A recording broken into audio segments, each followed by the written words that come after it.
اعوذ باللہ من الشیطان اللعین الرجیم، بسم اللہ الرحمن الرحیم۔ الحمد للہ رب العالمین، الصلاۃ والسلام علی الرسول الثقلین،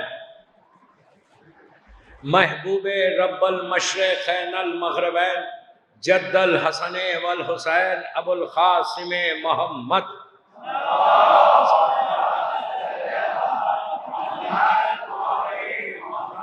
وَلَأَهْلِ بَيْتِهِ طیبین الطاہرین المعصومین المظلومین۔ بسم اللہ الرحمن الرحیم۔ هل جزاء الاحسان الا الاحسان۔ صلوات پڑھیں محمد۔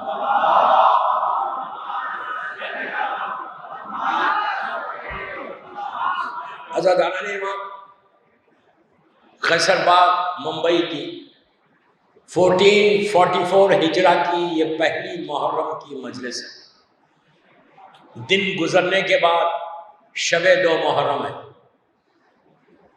مولا آپ سب کو سلامت رکھے، آباد رکھے۔ اتنا بڑا مجمع قیصر باغ میں 2 محرم کو، پہلی محرم کو میرے سامنے ہے۔ میں نے مجلس کا آغاز موسٹ ریکمینڈڈ سورہ مبارک رحمان، جو بڑا ریکمینڈڈ ہے کہ یہ سورہ کی تلاوت کرو۔ 114 سوروں میں قرآن کے یہ ایک سورہ ایسا ہے کہ جس میں اللہ نے اپنے احسانات کا ذکر کیا۔ فَبِأَيِّ آلَاءِ رَبِّكُمَا تُكَذِّبَانِ، کن کن نعمتوں سے تم انکار کرو گے۔ یہ بہت بڑی بات ہے۔ اللہ کا احسان اتنا ہے کہ 24 آورس اگر ہم اپنی پیشانی کو زمین پہ رکھ کے اس کا شکر ادا کریں تو اس کا شکر کم نہیں ہے۔ He has given everything to us، ہر چیز اس نے دی۔ اسی لیے حکم ہے کہ جتنا تم شکر ادا کرو گے اللہ تمہاری نعمتوں کو بڑھا دے گا۔ آلویز اللہ کا شکر ادا کرو۔ ہم اپنے بچوں کو سکھاتے ہیں کہ اگر کوئی کینڈی دے تو تم اس کو تھینک یو بولو۔ بہت اچھی بات ہے، میرا یوتھ میرے سامنے ہے۔ بہت اچھی بات ہے کہ اگر کوئی ایون کینڈی بھی دے تم کو تو اس کو تھینک یو بولو۔ دوستو، تم بچوں کو یہ سکھا رہے کہ بندے کا شکر ادا کرو، ضرور سکھاؤ۔ سب سے پہلے اپنے بچوں کو یہ بتاؤ کہ سب سے پہلے جو شکر ادا کرنا ہے وہ اس کا شکر، خالق کائنات کا۔ روز صبح اٹھ کر اگر ایک دفعہ تمہارا بچہ سجدہ کر لے، معصوم بچے، نماز واجب نہیں ہے ان پر، کچھ بھی نہیں ہے واجب، یہ معصوم کا طریقہ ہے۔ روزانہ اگر آپ یہ چاہتے ہیں کہ ممبئی میں تمہارے ایشوز دور ہو، تمہاری پریشانی دور ہو، تمہارے گھر میں رحمتیں آئیں، پہلی محرم کی مجلس میں قیصر باغ میں بول رہا ہوں، you try and you will see the result۔ تم ٹرائی تو کرو، اس کے بعد دیکھو اس کا رزلٹ کیا ہے۔ معصوم بچے کو صبح میں ماں جب اٹھاتی ہے تو ایک جملہ بولو کہ بیٹا جس سے اللہ تیرا شکر۔ عادت ہوگی جب کھانا پہ بیٹھتے ڈائننگ ٹیبل کے اوپر ممبئی میں تو باپ ہیڈ آف دی فیملی ہے، ماں اور باپ۔ بچوں کو بولنا جب تمہارے ساتھ ڈائننگ ٹیبل پہ یا سفرے پہ یا دسترخوان پہ نیچے بیٹھتے ہیں، before you start the food, تم اپنا کھانا شروع کرنے سے پہلے یہ چوتھے امام زین العابدین علیہ السلام کا شعر،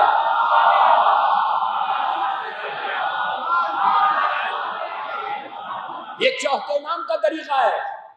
ہمارے پاس نعمت آئے گی، کھانا کھائیں گے، یاد رہے گا تو شکر ادا کریں گے۔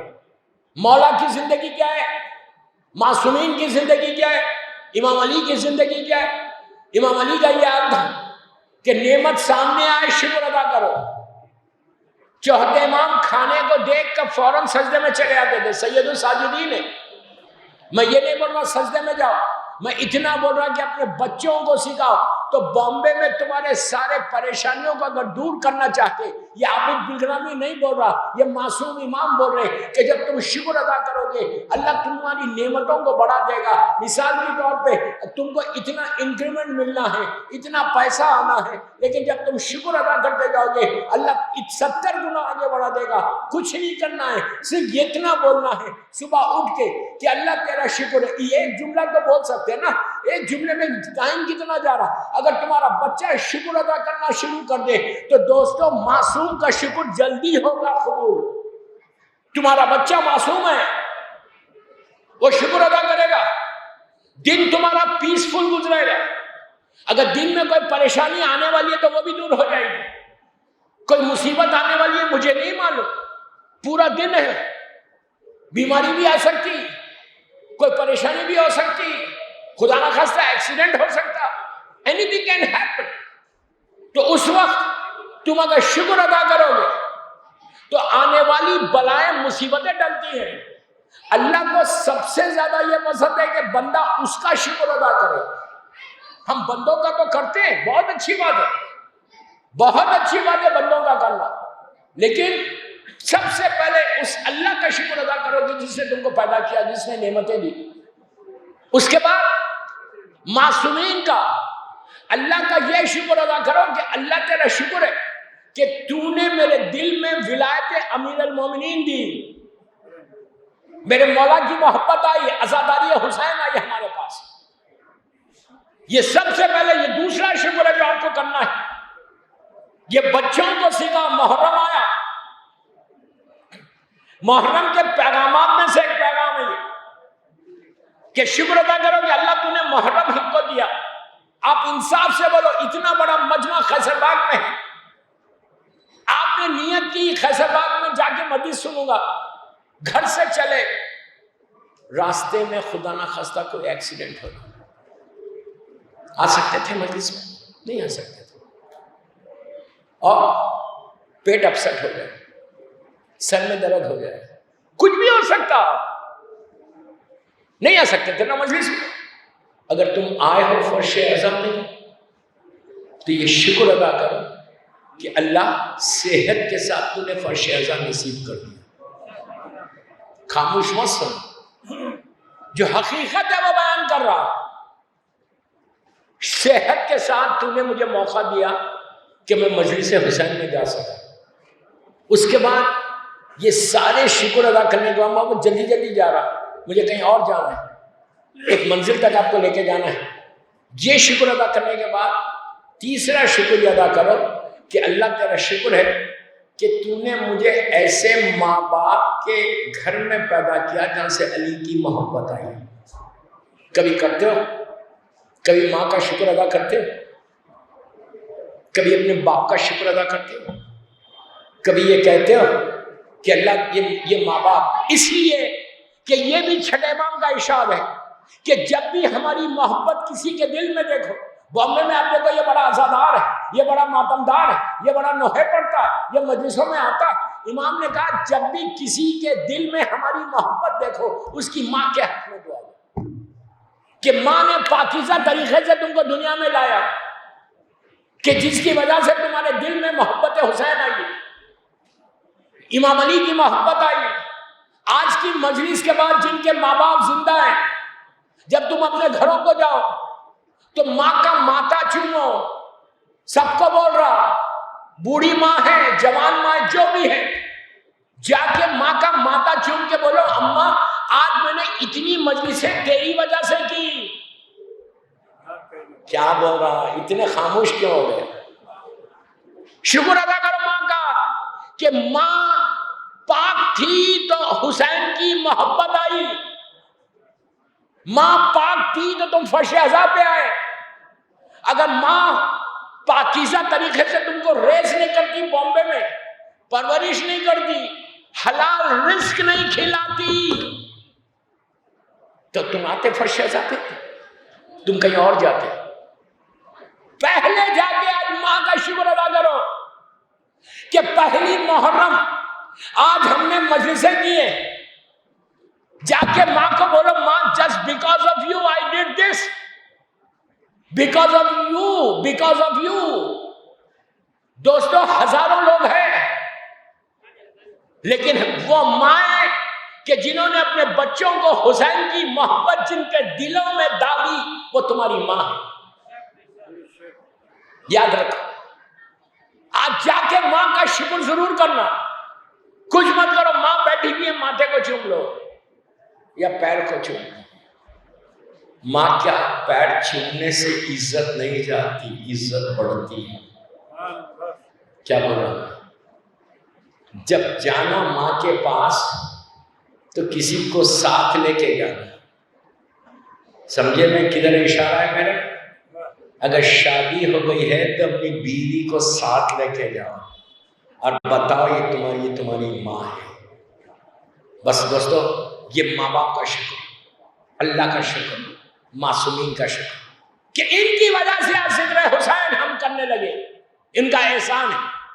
سب سے پہلے احسان اللہ کا، اس کے بعد معصومین کا کہ جنہوں نے اسلام پہ احسان کیا، ہمارے اوپر احسان کیا. میں نے ابھی ایک جملہ بولا، اسلام پہ احسان کرنے والا پہلا شخص کون تھا جس کے احسان کو اللہ نے مانا ہے؟ تو سمجھ میں آئی بات؟ اسلام پہ سب سے بڑا احسان کس نے کیا اسلام آنے کے بعد؟ ایک ایسی شخصیت ہے کہ جو 12 اماموں کا باپ ہے. سمجھے وہ کون ہے؟ غالب کل غالب ابن ابی طالب نانا حیدری.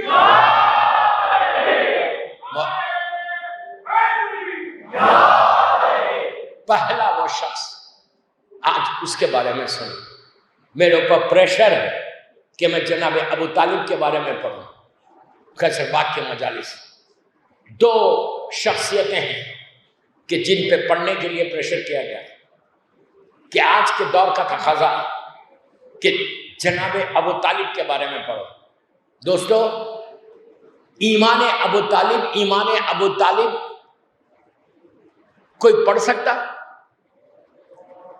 ایمان ابو طالب پہ کوئی پڑھ سکتا؟ کون پڑھے گا؟ اس کے ایمان کے بارے میں کیا پوچھ رہے یار جو کل ایمان کا باپ ہے؟ نانا حیدری. کون پڑھ سکتا جناب ابو طالب کے ایمان پہ؟ پڑھنے والا جاہل ہے. اس کے ایمان جو علی کا باپ ہو اس کے ایمان کے بارے میں ہم کیا بولے؟ ابو طالب اس پرسنالٹی کا نام ہے. روزانہ جناب ابو طالب کو سلام کرو، السلام علیکم یا ابو طالب، جناب ابو طالب. امام علی سے پوچھا گیا کہ مولا آپ کے بابا کے بارے میں کیا خیال ہے آپ کا؟ ایمان ابو طالب کے بارے میں آپ کا کیا خیال ہے؟ تو اس وقت میرا مولا کا جملہ ہے، تم میرے باپ کے بارے میں پوچھتا ہے؟ میرا باپ چاہے روزے معیشت پورے معیشت کو بخشوا دے. میرا باپ کا وہ رول ہے پورے معیشت کو. امام علی بولتے کہ میں پورا معیشت کو میرا باپ اکیلا بخشوا سکتا. اب اللہ نے ابو طالب کو وہ اتھارٹی دی، لیکن افسوس آج تاریخ میں، ہسٹری میں جناب ابو طالب کے بارے میں سب سے کم روایتیں ہیں. کیوں؟ سب نے یہ سب لکھ رہے، ہماری کتابیں نہیں. عام کتابوں میں کہ ابو طالب نے کلمہ نہیں پڑھا ہی نہیں کلمہ. آپ ہسٹری سے ثابت بھی نہیں کر سکتے کہ کلمہ ابو طالب نے پڑھا. کویت میں جب میں تھا تو مجھ سے وہاں کے بہت بڑے مولانا نے مسلمانوں کے کہا کہ مولانا آپ یہ ثابت کر سکتے کہ جناب ابو طالب نے کلمہ پڑھا یا نہیں پڑھا؟ میں نے کہا ہاں نہیں پڑھا. تو انہوں نے کہا کہ آپ بھی ایکسپٹ کرتے ہیں کہ انہوں نے کلمہ نہیں پڑھا؟ کیوں نہیں پڑھا؟ میں نے کہا وہ بہت بیزی تھے. یار غور سے سنو، بولتے ہوئے سن. میں نے کہا ہی واز ویری بزی. ان لوگوں نے کہا اچھا بزی اتنے تھے کہ کلمہ نہیں پڑھ سکے؟ کیا بزی تھے مکے میں، کیوں نہیں پڑھا؟ میں نے کہا ابو طالب نے کلمہ پڑھا نہیں، کلمہ پڑھوایا.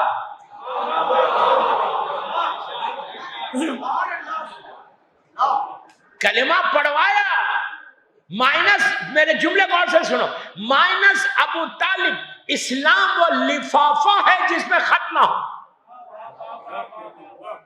انویلپ کی ویلیو کس سے ہوتی؟ لفافے کی ویلیو کس سے ہوتی؟ خط سے ہوتی. مثال کے طور پہ اگر کوئی لفافہ روڈ پہ مل جائے آپ کو پرانا، اس کے اندر آپ 1,00,000 روپے کا چیک رکھ دو، لفافے کی ویلیو کتنی بڑھ گئی؟ سینے سے لگا کے رکھیں گے، چھپا چھپا کے رکھیں گے. اس کے اندر 100,000 روپیز کا چیک ہے. لفافے کی ویلیو خط سے ہوتی، ورنہ لفافہ گاربیج میں نظر آتا، کچرے میں نظر آتا. اگر ابو طالب نہیں ہوتے تو اسلام وہ لفافہ ہے کہ جس میں خط نہ ہو. یہ وہ چیز ہے، وہ پرسنالٹی کا نام ہے کہ ابو طالب نے کلمہ پڑھوایا. اگر ابو طالب نہیں ہوتے تو مکے میں ہسٹری بتاؤں گا آج اور کل 2 دن جناب ابو طالب کے اوپر. جتنی دیر میرے پاس ٹائم ہے 2 دن 3 دن بھی لگ سکتے. جناب ابو طالب 2 محسنان اسلام ہے. ایک ہماری ماں بی بی خدیجہ الکبریٰ اور ایک ہمارا باپ ابو طالب. صلوات پڑھ لیں ماں.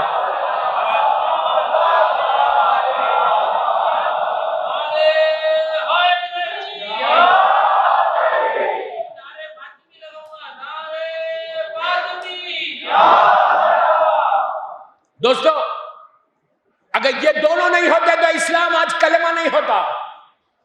اگر لا الہ الا اللہ محمد رسول اللہ ہو رہا تو یہ دونوں کے احسان سے ہو رہا. مکے میں اسلام پہلی منزل پہ ختم ہو جاتا. اگر یہ 2% آج انٹروڈکشن ہے صرف، ابھی تو چلے گی، آج پہلی محرم کی مجلس ہے. اگر یہ نہیں ہوتے تو اسلام بالکل زیرو ہو جاتا. ابو طالب وہ پرسنالٹی ہے کہ جس کا احسان اللہ مانے، جس کا احسان اللہ مانے اس کا نام ابو طالب ہے. آپ کا میرا احسان نہیں. کافر کے احسان کو کوئی نہیں مانتا. اب میں آپ کو بتاؤں 2 تاریخ کے واقعات. جب نبی آدم پیدا ہوئے، پلیز پلیز پلیز غور سے سننا.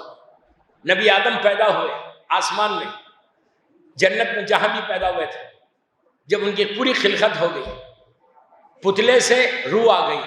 اللہ نے کہہ دیا نفخت فیہ من روحی، جب میں روح پھونکوں تو تم سجدہ کرنا. تو سب نے سجدہ کیا الا ابلیس. غور سے سنو. جب جناب آدم خلقت آ گئی تو روح جب آئی، آدم کے جسم میں روح آئی. کیسے آئی؟ سر سے داخل ہوئی. ان کا پتلا بن، میری طرف دیکھو، پتلا بنا ہوا تھا. سب سے پہلے جو اللہ نے کہا نفخت فیہ من روحی، میں اس میں روح پھونکوں گا تو تم لوگ سجدہ کرنا. جیسے ہی روح سر سے انٹر ہوئی، یہاں تک آئی، گردن تک، آدم نے آنکھوں کو کھولا. ہمارا باپ آدم پہلا انسان بن رہا. آدم نے آنکھوں کو کھولا. آنکھوں میری طرف دیکھو. آنکھوں کو کھولا اور کھول کے اپنی سر کو ایسے کیا تو عرش الہی کو دیکھا. کانوں میں ملائکہ کی تسبیح کی آواز آئی. کوئی سبوحن قدوسن کر رہا تھا، کوئی یا لا الہ الا اللہ کہہ رہا تھا. سب پہلی آواز جو کانوں میں آئی. اسی لیے ہم اپنے بچوں کو دنیا میں آنے کے بعد اذان اور اقامت کہتے ہیں کہ جو پہلی آواز جائے وہ اللہ کی آواز کی آواز ہے. تو آدم میری طرف دیکھو، یہاں تک روح آئی ہے آدم کی. آدم کے کانوں میں ملائکہ کی تسبیح کی آواز. آدم نے اپنے سر کو ایسے کیا تو عرش الہی کیا دیکھا. عرش الہی پہ لکھا ہوا دیکھا. عرش الہی پہ کچھ لکھا ہوا دیکھا. کیا لکھا ہوا تھا عرش الہی پر؟ اشہد ان لا الہ الا اللہ. اللہ کی وحدانیت پورا کلمہ ہے. اشہد ان لا الہ الا اللہ. اس کے بعد آدم نے دیکھا لکھا ہوا ہے اشہد ان محمد رسول اللہ.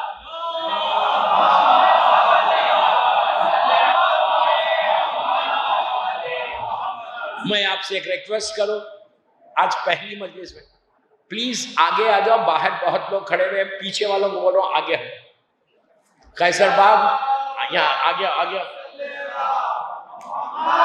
پیچھے سے آگے آگے، پیچھے سے آگے آگے.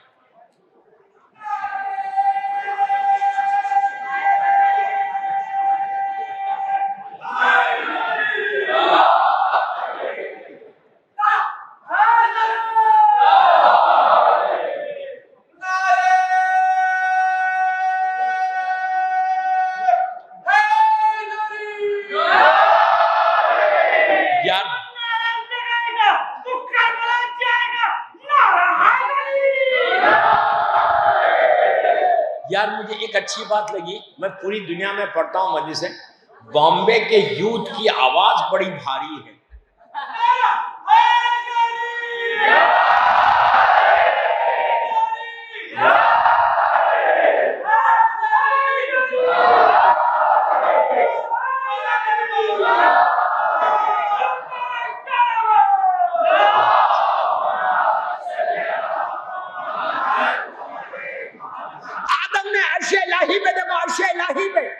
کیا لکھا ہوا ہے؟ اشہد ان لا الہ الا اللہ، اشہد ان محمد رسول اللہ. اب سنو، اس کے بعد لکھا ہوا ہے اشہد ان علی ابن ابو طالب ولی اللہ. اگر کافر ہوتے تو اللہ عرش پہ نام نہیں لکھتا.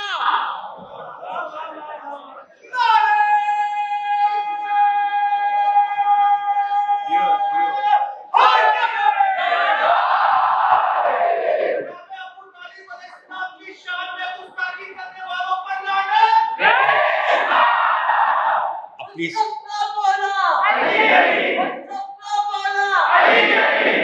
ٹائم کیا ہو رہا؟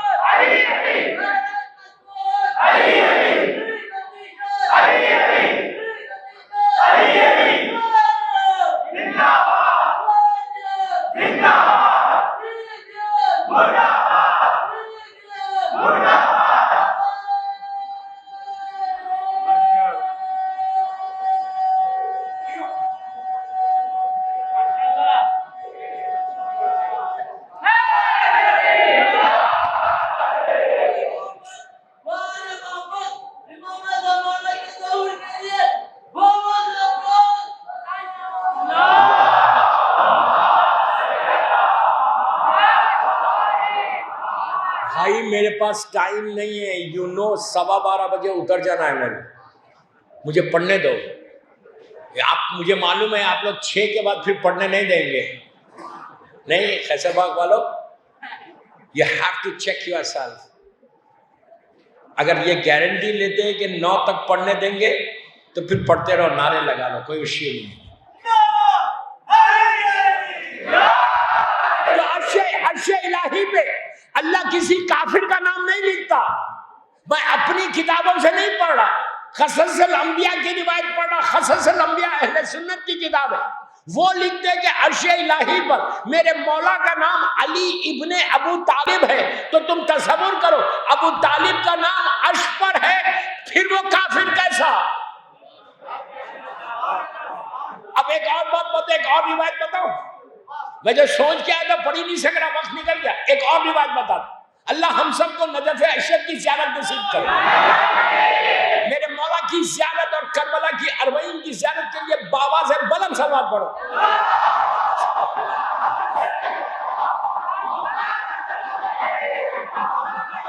نعرے مطلب ٹائم نہیں نا، پیر تو 10-12-15 منٹ رہ گئے.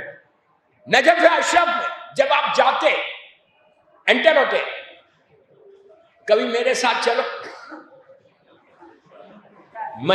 میں فری لے کے جاتا ہوں، چلنا.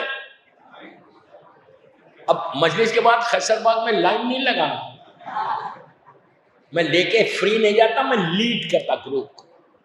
بامبے کا ایک گروپ ہے المنتظر، لندن کا گروپ ہے، امریکہ کا گروپ ہے.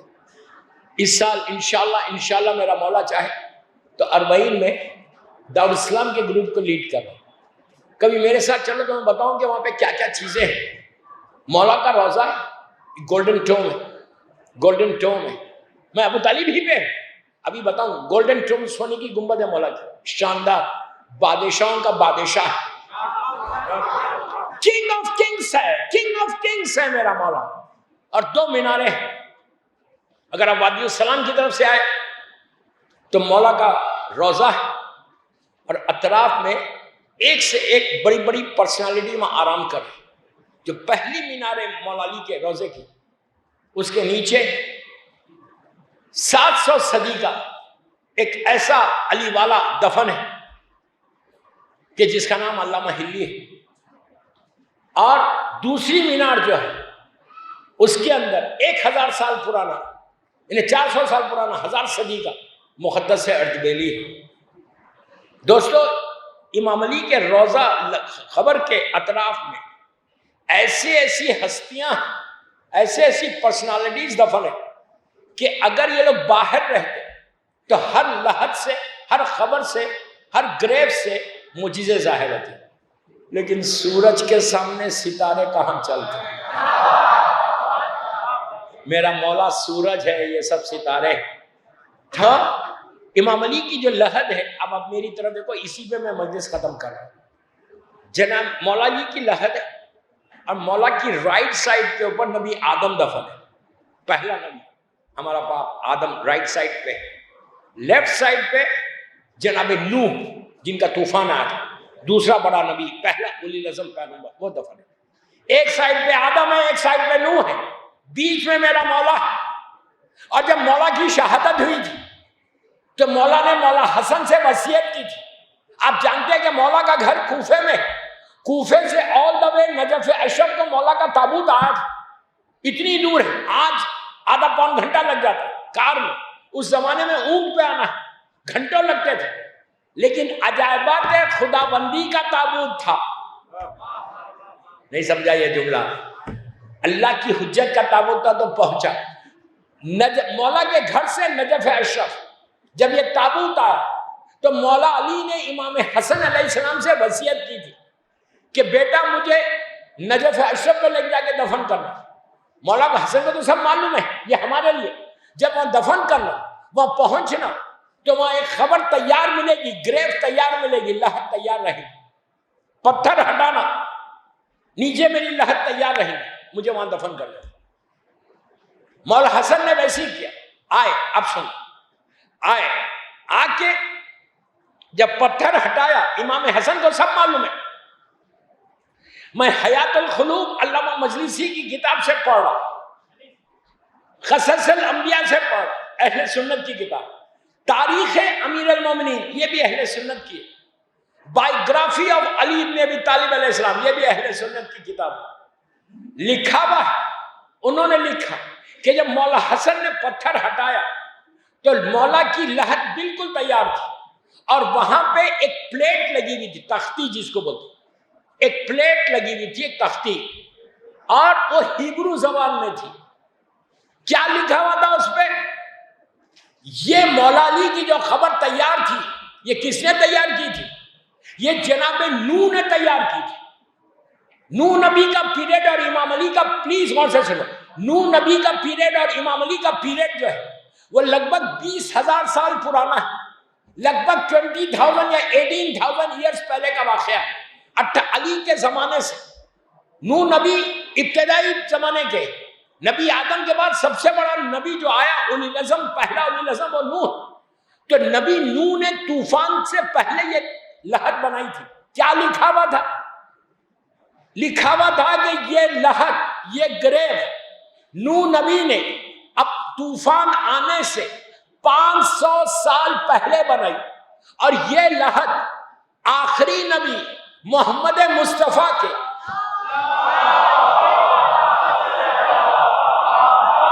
ٹائم بتاؤ یار، محمد مصطفیٰ کے جانشین، وارث، سکسیسر علی ابن ابو طالب کی ہے. انہیں نوح کو بھی معلوم تھا کہ ابو طالب کون ہے. دوستو اور ایک بات اس میں واضح ہوئی، آپ نہیں سمجھے. نوح نبی نے 500 برس 18,000 سال پہلے یہ اعلان کر دیا کہ آخری نبی کا جو وارث ہے وہ علی ہے. غدیر سے 18,000 سال پہلے وہ تختی لگی ہوئی تھی، اور اسی میں میرے مولا کی لہر بنی، اسی میں میری مولا کی. آج بھی جب آپ جاتے ہیں تو امام علی کی زری میں یہ تینوں دو نبی ہیں، آدم اور نوح، بیچ میں میرا مولا ہے. اور میں ایک بات یہاں روک کے بولوں، سارے نبی، ابراہیم بڑے نبی ہے، موسیٰ بڑے نبی ہے، اللہ ڈائریکٹ بات کر رہا، عیسیٰ روح اللہ بڑے نبی ہے، سارے نبی ایک طرف. جو سعادت، جو فضیلت آدم اور نوح کو ملی وہ کسی کو نہیں ملی. نہیں سمجھے؟ کوئی نبی علی کے قریب نہیں ہے. آدم اور نوح کی جو فضیلت ملی کہ ان کو علی نے اپنے پہلو میں رکھا، کتنی بڑی فضیلت. اسی لیے ہم کہتے ہیں کہ اگر تمہارا ایمان اچھا ہے، تمہارے اعمال اچھے ہیں، تم بامبے میں دفن ہو، علی اپنے پاس بلا لے گا. عمل کرنے سے تو جناب ابو طالب اس پرسنالٹی کا نام ہے کہ شروع سے ان کا نام رکھا گیا، نام لیا گیا. دیکھیے دوستو، بیٹا اپنے باپ کا نام اسی وقت لیتا کہ جب باپ کا کوئی سٹیٹس رہتا. باپ اگر اچھا ہو تو بیٹا لے نا، جس کے باپ کا پتہ ہی نہیں وہ کیا لے گا؟ نہیں. اگر میرا باپ اس قابل ویسا ہے تو میں نام لوں گا نا باپ کا. ورنہ جو جس کا باپ گمنام ہے، ارے جو خود گمنام تھے بعد میں نام آ گیا. نہیں تو ابو طالب امام علی کا عجیب شعار تھا کہ ہر وقت اپنے باپ کے نام سے لیتا تھا. اب ایک بات اور بول کے مجلس کو تمام کر رہا، اس لیے کہ میں انکمپلیٹ مجلس چھوڑا، کل اس کو کنٹینیو کروں گا. جناب ابو طالب سے ایک یہودی عالم تھا، بہت بڑا راہب جس کو بولتے.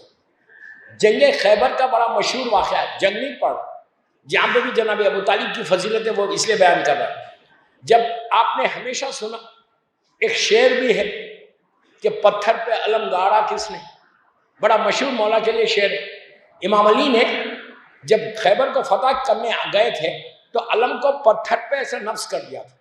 پتھر پہ مارا تو اندر ہو گیا، جیسا مٹھی میں گاڑتے ویسی پتھر پہ گاڑا.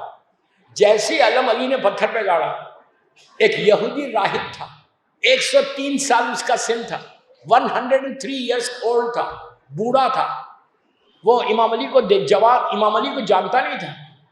وہ قریب آیا، قریب آ کے کہا کہ اے جوان میرے پاس ستاروں کا علم ہے، تو نے یہ جو علم پتھر پہ گاڑا نہیں، اس میں تیرا کوئی کمال نہیں. اس وقت آسمان پہ ایک ستارہ ایسا ہے کہ اگر اس کے وہ 1000 سال کے بعد نکلتا ہے اور آسمان میں ایسا گشت کرتا ہے، اس کے نیچے جو بھی سخت سے سخت چیز لوہا بھی ہے تو موم ہو جائے گی جب تک وہ ستارے کے نیچے رہے گا. تو میرا علم یہ بتا رہا، میرا علم اور میرا کیلکولیشن یہ بتا رہا کہ وہ ستارہ اس وقت آسمان کے اوپر ہے جہاں تو نے پتھر پہ علم کو گاڑا. اب علی کو کوئی چیلنج کرے، مولا نے علم کو اٹھا لیا، اٹھا کے آگے بڑھے، پلٹ کر اس سے پوچھا اب تیرا ستارہ کیا بول رہا؟ اس نے کہا وہ وہی ہے. مولا چند قدم چل کے مڑے، پھر چند قدم چل کے پھر مڑے، تو اس نے پیچھے سے پکار کے کہا کہ اے جوان ذرا ٹھہر جا، عجیب میں منظر دیکھ رہا، جہاں جہاں تو چل رہا ستارہ پیچھے پیچھے چل رہا.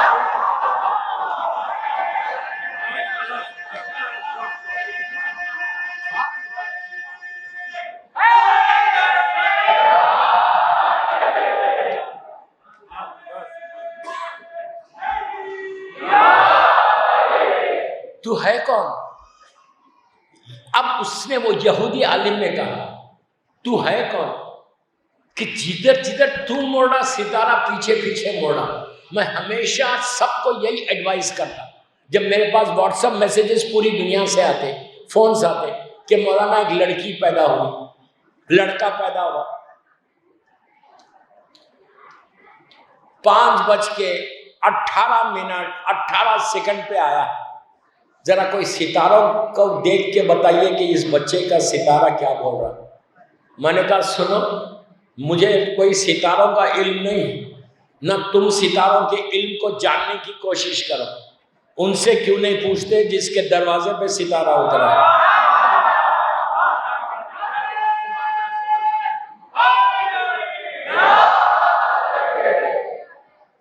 یہ ستاروں کے علم کو مت رکھو، یہ علم بالکل غلط ہے۔ تم ان سے پوچھو کہ جن کے در پہ ستارہ اترا۔ بی بی سے پوچھو، مولا میں نے کہا یار اگر 5 بج کے پیدا ہوا، دن کیا تھا؟ جمعہ تھا، لڑکا ہے، میں نے کہا مہدی نام رکھو۔ امام کے نام پہ نام رکھو، امام کی ماؤں کے نام پہ لڑکیوں کے نام رکھو، یہ ڈراماز کے نام مت رکھو۔ سمجھ میں آئی بات؟ یہ ڈراماز کے نام مت رکھو اپنے بچوں کے۔ اگر تم ڈراماز کے نام رکھو گے تو لڑکی ہو یا لڑکا ہو وہ برکت ہی نہیں ہوگی۔ اگر معصوم کے نام پہ نام رکھو گے، اماموں کی ماؤں کے نام پہ نام رکھو گے تو تمہارے گھر میں برکت ہوگی۔ تم خود سوچو، اگر ممبئی میں تم نے اگر اپنی بیٹی کا نام زہرا رکھا، 24 گھنٹے تم زہرا زہرا پکار رہے، گھر میں کتنی برکت ہے۔ سکینہ رکھا، 24 گھنٹے سکینہ سکینہ کہہ رہے، نام کا اثر ہوگا۔ میں لڑکیوں کو بول رہا جو مجھے سن رہے، یہ ماڈرن نیمز کے چکر میں مت پڑو۔ جو آج تباہی ہے وہ اس کا ون آف دی ریزن یہ ہے۔ نام رکھو معصوم کے نام پہ، اس کے بعد دیکھو کہ عطا کیا ہوگا۔ تو ہمیشہ میں یہی ایڈوائز کرتا تو اس وقت اس راہب نے کہا کہ تم ہو کون؟ مولا نے کہا میرا نام، اس نے پوچھا نام کیا ہے؟ مولا نے کہا میرا نام علی ابن ابو طالب ہے۔ تو اس نے کہا کون ابو طالب؟ کہا سردار مکہ، یہ مدینے کا واقعہ ہے۔ کہا تم ابو طالب کے بیٹے ہو؟ علی نے کہا کہ ہاں ابو طالب کا بیٹا۔ تو کہا یہ علم یہ ابو طالب کے پاس تھا یا تیرے پاس؟ ستاروں کا علم۔ تو دوستو ہر جگہ مولا نے جہاں موقع ملا اپنے باپ کا نام لیا۔ تاریخ میں تاریخ میں تاریخ میں تاریخ میں سوائے علی کے کوئی مسلمان کے رہبر نے اپنے باپ کا نام اتنا پراؤڈلی نہیں لیا جیسا علی نے لیا۔ نہ یزید نے لیا، نہ یزید کے باپ نے لیا، کیا بول رہا میں، نہ فلاں فلاں فلاں نے لیا، کیا بول رہا ہے یار۔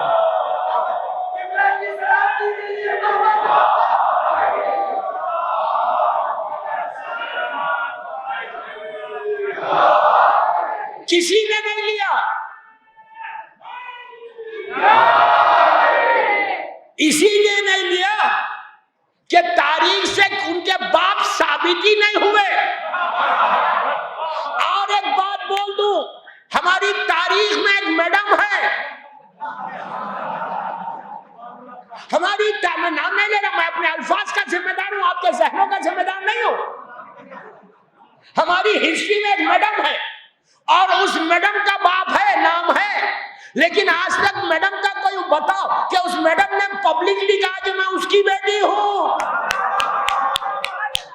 اس کے برعکس میری مظلوم بی بی زہرا دربار میں جا کے بولتی ہے کہ میں بنت محمد ہوں۔ صلوات پڑھ لے محمد والا۔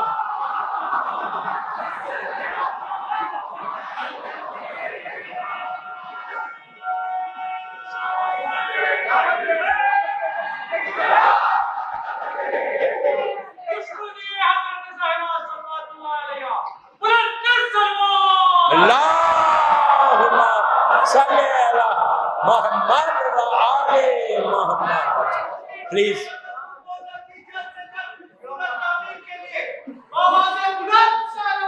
اللہم صلی علی محمد و آل محمد۔ بس دوستو، بس دوستو، علی مولا، علی مولا، عمر کے ساتھ دل مولا، علی مولا، علی مولا، ربی مولی، فلک مولا، علی مولا، علی مولا، ربی مولی، فلک مولا، علی مولا۔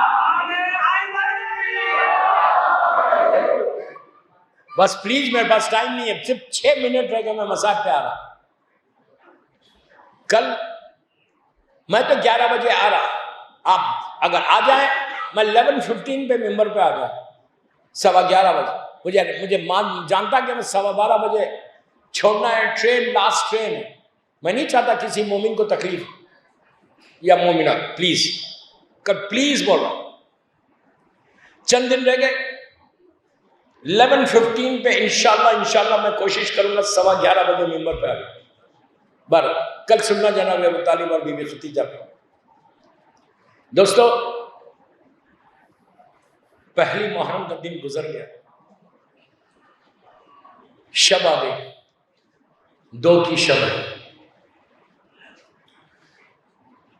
غریبوں کا قافلہ آہستہ آہستہ کربلا کی طرف پہنچ رہا. وہ غریب جو 28 رجب کو چلے تھے مدینے سے، آہستہ آہستہ کربلا کی طرف آئے. جب میرا دل یہ کہتا ہے کہ جب کربلا کی طرف یہ قافلہ بڑھتا ہوگا تو شہزادی زینب کا دل پھٹ جاتا ہے. میری مظلوم بی بی زہرا تڑپ کے روتی ہوگی کہ ہائے کتنی جلدی یہ دن گزر جائیں گے، میرا حسین ذبح ہو جائے. آپ کی آوازیں بلند ہو گئی. اسی طرح رونا. اب یہ دن گریا کے دن ہے، ماتم کے دن ہے، رونے کے دن. کثرت سے ماتم کرو. ماتم میں کبھی مت شرماؤ. جتنا ماتم کرنا ہے ماتم کرو. ماتم ظالم کے منہ پہ تماچا ہے جو ہم کر رہے ہیں. دوستو اس غریب کا ماتم، اس غریب کا ذکر کہ جس کو بھوکا اور پیاسا ذبح کر دیا گیا. قافلہ آہستہ آہستہ پہنچ رہا. کل میں پڑھوں گا، لیکن آج ایک ایسے شہید کا ذکر کرو، ایک ایسے مظلوم کا ذکر کرو کہ جو حسین کا سفیر تھا. آپ سمجھ گئے بڑا حق ہے مسلم ابن عقیل ابن ابو طالب کا. جب مولا حسین کا سفیر جناب مسلم کے بارے میں یہ ہے کہ آپ کا چہرہ جو تھا وہ شبیہ پیغمبر تھے. یہ پہلے شبیہ پیغمبر ہے. علی اکبر بعد میں آئے. مسلم کی ایج 28 ایئرس کی تھی جب آپ شہید ہوئے، اور آپ کی آواز بالکل میرے مولا علی کی آواز سے مشابہ تھی. اسی لیے امام حسین نے مسلم کو کوفہ بھیجا تھا کہ دیکھ لو ہمارے پاس پیغمبر کی شبیہ بھی ہے، علی کی شبیہ بھی ہے. لیکن یہ ایسا غریب امام حسین کا ایسا ٹرسٹڈ آدمی تھے. امام حسین اتنا بھروسہ کرتے تھے مسلم پہ کہ جو خط لکھا تھا اس میں یہ لکھا تھا کوفیوں کے نام پہ کہ میں اپنے سفیر کو بھیج رہا، اس کے ہاتھ پہ بیعت کرنا ایسا ہے جیسے تم نے میرے ہاتھ پہ. موسٹ ٹرسٹڈ پرسن ان امام حسین's کمپنی. بہت بہادر تھے. جب کوفے میں آئے، میں چاہتا تھا ڈیٹیل میں پڑھوں، نہیں پڑھ سک رہا، وقت نکل گیا. جب آئے ہزاروں لوگوں نے بیعت کی. ایک وقت ایسا آیا غریب کوفہ کے اوپر کہ نماز پڑھ کے پلٹ کے دیکھتے ہیں تو پوری مسجد خالی ہے. اب جائے تو کہاں جائے؟ عقیل کا بیٹا، رات کا اندھیرا. چلتے چلتے ایک گھر کے پاس گلی میں جا کے ٹھہر گئے. اس گھر کی جو مالک تھی وہ عورت اپنے بچوں کی تلاش میں باہر نکلی تو دیکھا کہ ایک حسین و خوبصورت جوان، شریف جوان سر کو جھکا کے کھڑا ہوا ہے. تو اس مومنہ نے کہا کہ اے شخص، زمانہ پرآشوب ہے، اپنے گھر کیوں نہیں چلا جاتا؟ مسلم نے عجیب جواب دیا، سر کو جھکا کے کہا جس کا کوئی گھر نہ ہو وہ کہاں ہے؟ آج ایسا فرصہ دینا کہ حسین کے دل کو سکون ملے. آج عقیل آپ کو دعا دے، مولا حسین دعا دے. کہا کہ جس کا کوئی گھر نہ ہو وہ کہاں جائے؟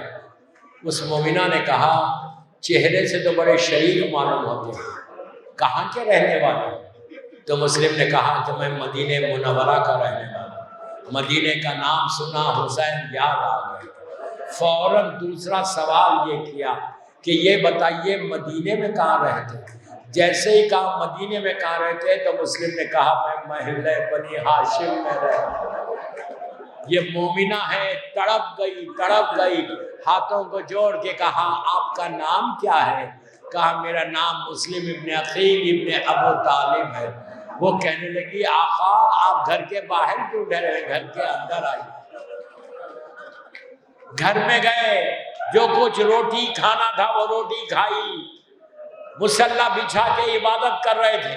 ظالم ابن زیاد کو پتا چل گیا کہ مسلم فلاں گھر میں ٹھہرے ہوئے ہیں۔ اس نے 3,500 کے لشکر کو بھیجا کہ مسلم کو گرفتار کرو۔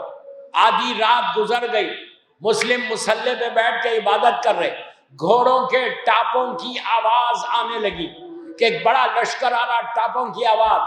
مسلم بہادر عقیل کا بیٹا ہے، تلوار ٹیک کے اٹھا۔ یہ مومنہ نے کہا آپ تڑپ کے روئیں گے، یہ مومنہ نے کہا کہ آقا باہر مت جاؤ، لشکر بہت بڑا ہے۔ جیسے ہی کہا باہر مت جاؤ، مسلم نے عجیب جواب دیا، پلٹ کے کہا کہ اے مومنہ تیرا بہت شکریہ، تو نے مجھے اپنے گھر میں رکھ کے روٹی دی، عبادت کرنے کا موقع دیا، لیکن اب ابن زیاد کو پتا چل گیا کہ میں تیرے گھر میں ٹھہرا ہوا ہوں، اگر میں باہر نہ جاؤں یہ لشکر اندر آ جائے گا اور تیرا پردہ ضائع ہو جائے گا۔ میں ہاتھوں کو جوڑ کے مسلم کو بولوں مولا ایک کنیز کے پردے کا اتنا خیال شام غریبہ میں زینب کے سب سے زیادہ چینی گئی۔ اسی طرح فرصت ہو، اسی طرح فرصت ہو۔ پیچھے والوں کو بول رہا، پیچھے والوں کو بول رہا، مجلس میں سوکھی آنکھوں سے نہیں جانا۔ میں کہوں مولا شام غریبہ میں بی بی زینب کے سب سے چادر تھی۔ عزیزوں مسلم باہر آئے، عقیل کا بیٹا ہے، خوب جنگ کی۔ ابن زیاد نے اور 3-4 ہزار کے لشکر کو بھیجا۔ جنگ کرتے کرتے جناب مسلم کو دھوکے سے پکڑا گیا، رسیوں میں جکڑ کر ابن زیاد کے سامنے پیش کیا گیا۔ اب یہاں پہ ایک عجیب واقعہ ہے، آپ سن کے تڑپ تڑپ کے روئیں گے۔ ایک شخص کربلا کے واقعے کے بعد مدینہ منورہ آیا چوتھے امام کے پاس، اور آ کے اس نے سوالات کی۔ آخر میں ایک سوال کیا اور یہ کہا کہ مولا میں اس وقت ابن زیاد کے دربار میں تھا جب آپ کے چچا مسلم کو پکڑ کے لایا گیا۔ جب لایا گیا تو آپ کے مسلم جب دربار میں انٹر ہوئے تو آپ کا سینہ تنا ہوا تھا، سر اٹھا ہوا تھا، ابن زیاد کی آنکھوں میں آنکھیں ڈال کے بات کر رہے تھے۔ معلوم ہو رہا تھا کہ ایک شیر ہے جو بات کر رہا۔ اس کے بعد یہ کہتا ہے کہ مولا میں اس وقت بھی کوفے میں تھا ابن زیاد کے دربار میں، جب آپ آئے اصیل ہو کے اور آپ کا سر جھکا ہوا تھا۔ یہ کہتا ہے مولا امام تو سب سے زیادہ بہادر ہوتا، بس یہ سننا تھا۔ چوتھے امام تڑپ کے رونے لگے، کہنے لگے تو نے انصاف نہیں کیا، جب میرا چچا آیا وہ اکیلا تھا، میرے ساتھ زینب تھی، سروں پہ چادریں نہیں۔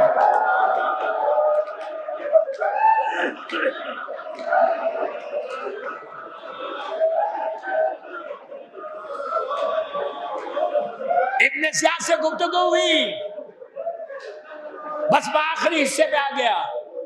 مسلم کی ابن زیاد سے گفتگو ہوئی، ظالم نے حکم دیا کہ مسلم کو لے کے دارالامارہ کی بلندی پہ لے کے جاؤ۔ جلاد لے کے جناب مسلم کو دارالامارہ کی بلندی پہ پہنچا۔ مسلم نے کہا مجھے 2 رکعت نماز پڑھنے دے۔ نماز پڑھ کے مسلم نے مکے کا رخ کیا اور کہا السلام علیکم یا ابا عبداللہ۔ آج جو ہم نماز کے بعد سلام پڑھتے ہیں امام حسین کو، یہ مسلم کی سنت ہے۔ کہا السلام علیکم یا ابا عبداللہ، السلام علیکم ابن رسول اللہ۔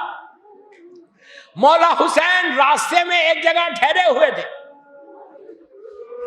حسین نے کہا علیکہ السلام، علیکہ السلام۔ اس کے فوراً بعد امام کا جملہ کہ انا للہ و انا الیہ راجعون۔ پانی دو، پانی دو یار۔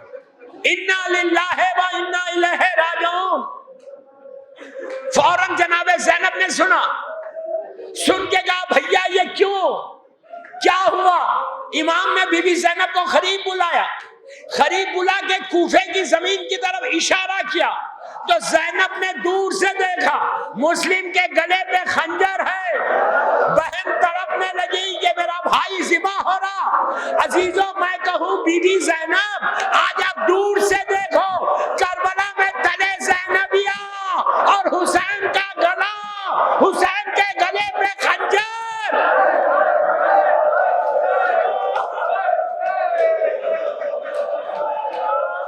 بس ایک منٹ میں مجلس ختم کر رہا، ایک منٹ میں، بس ایک منٹ میں۔ وہیں پہ مولا حسین بھی ہے، بی بی زینب بھی ہے۔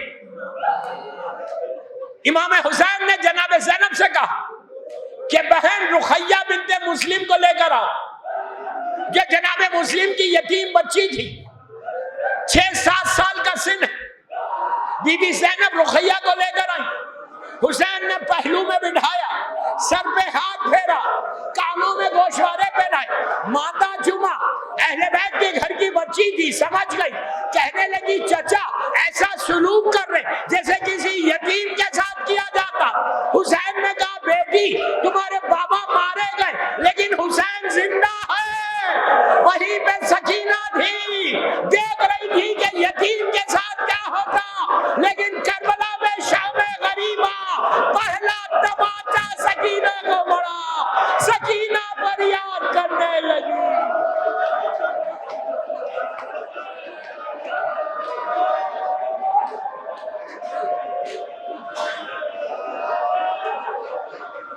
پروردگار میری بیوی کے مصائب کا واسطہ ان آوازوں میں رحمت کو نازل فرما، ہماری یہ مجلس بی بی زہرا، مظلوم بی بی زہرا کی بارگاہ میں قبول ہو جائے، قیصر بائی کے درجات کو بلند فرما، محبان پنجتن کی جو ٹرسٹیز ہیں ان کی توفیقات میں اضافہ فرما۔ پروردگار جنت البقیع، جنت المعلا، جناب حمزہ اور اہل بیت کی خبروں پہ سایہ کر کے روشن کر دے۔ پروردگار ہماری عزاداری کو قبول فرما لے، ہمارے گناہ کبیرہ صغیرہ کو معاف کر دے۔ فرزند مظلوم بی بی زہرا میرے امام کو سلامت رکھنا، امام کی سلامتی اور بیمار کربلا کے صدقے میں سارے بیماروں کو صحت دے دے، میرے امام کے ظہور میں تعجیل فرما۔ اربعین حسین کے لیے ہم کربلا مولا جائیں، امام کے ظہور میں تعجیل فرما اور ہم کو ناصران امام میں شمار فرما۔ ایک سورہ فاتحہ اپنے اپنے مرحومین کے لیے اور قیصر بائی اور ان کے شوہر کے لیے۔